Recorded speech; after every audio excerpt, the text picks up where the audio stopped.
Right, well, the Zero Dropout campaign says there is an urgent need to close the access and supply gap for early childhood development in a bid to unlock human potential and reducing inequality in South Africa. This follows a new data from Stats highlighting the extent to which early childhood development sector was affected by the 2 years of Covid-19 pandemic. To take this discussion further, then, we're joined via Zoom by Innovation Director for All Children on Track at DGMT, Kentse Radebe. A very good afternoon to you, Kentse. Welcome to the show. Thanks so much for being with us.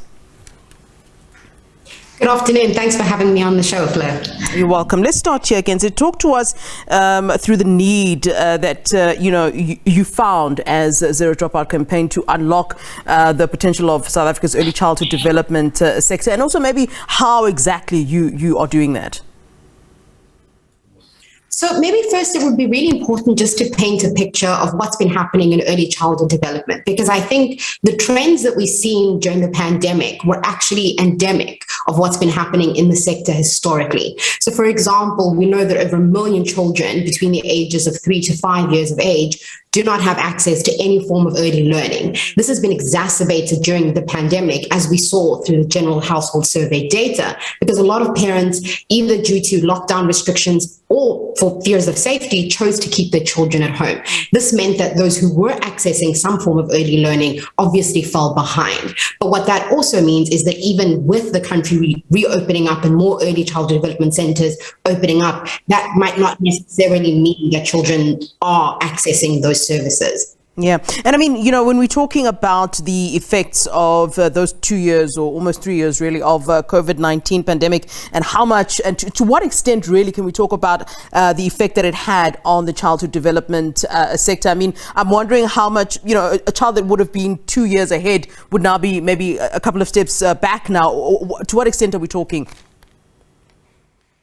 Yes, and I think possibly the data that we can look at that can really give us an indication of what has been lost is to look at the recent Thrive by 5 data. So Thrive by 5 is an index that is South Africa's first nationally representative survey looking at preschool children.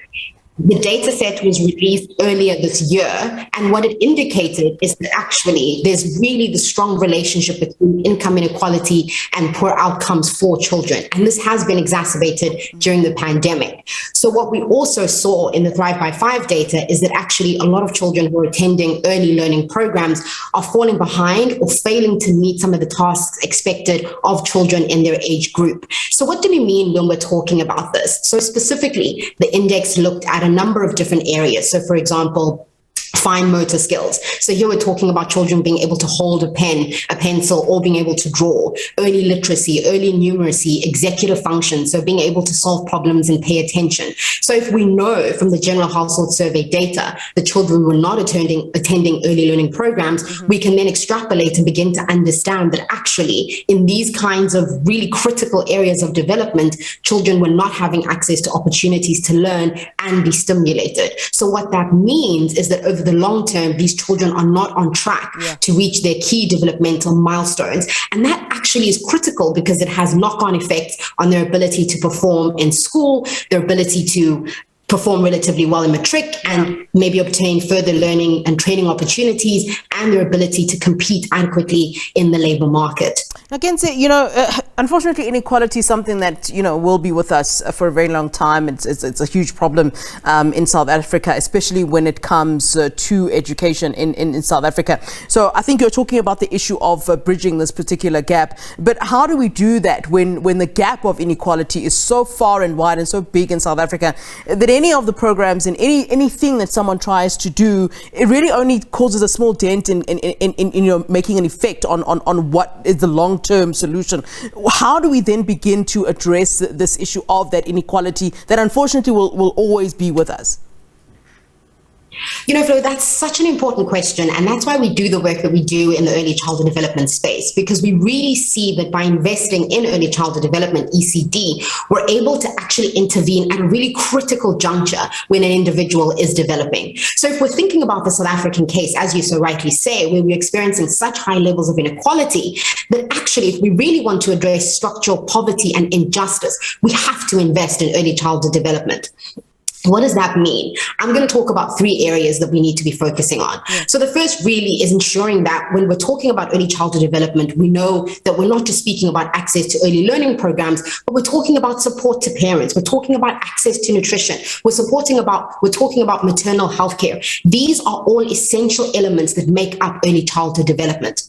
Second to that, we need to really be investing in Black women who make up a majority of the individuals who are working in the early childhood development sector. So when we're talking about ECD practitioners or women who own small businesses that provide these services, a majority of them are Black women, and most of them are operating in the informal economy. So what that means is that we really need to be providing a context that is really supportive and actually allows these women to run small businesses that are successful, so that they can continue to increase access to early learning childhood development services. That will ensure that we actually close the supply gap.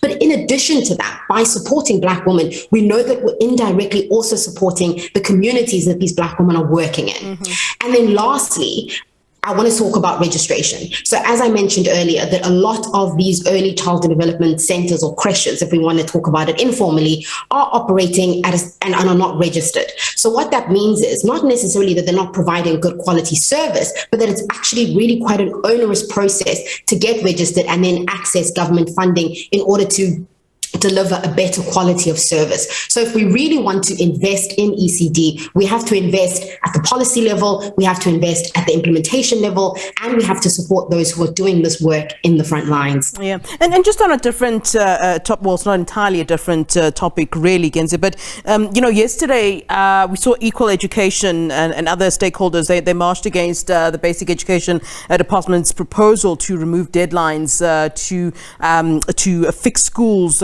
from the infrastructure law. Do you have a viewpoint in terms of what your views are on this particular proposal? Are you in support of it or not? I think the work that the civil society sector has been doing in holding government accountable when it comes to education and educational outcomes, even when we're talking about infrastructure, because we know that has a real impact on how children learn and where they learn, is absolutely critical. So I think the support that we're showing is to say that actually we need a government that is supportive, that isn't punitive, but that actually is willing to work with educational institutions and teachers and practitioners in order to provide quality learning environments for children. All right. Thanks very much, Kentse. A great pleasure talking to you. Thanks so very much for giving us your time here on SABC News. Thank you. Thank you so much.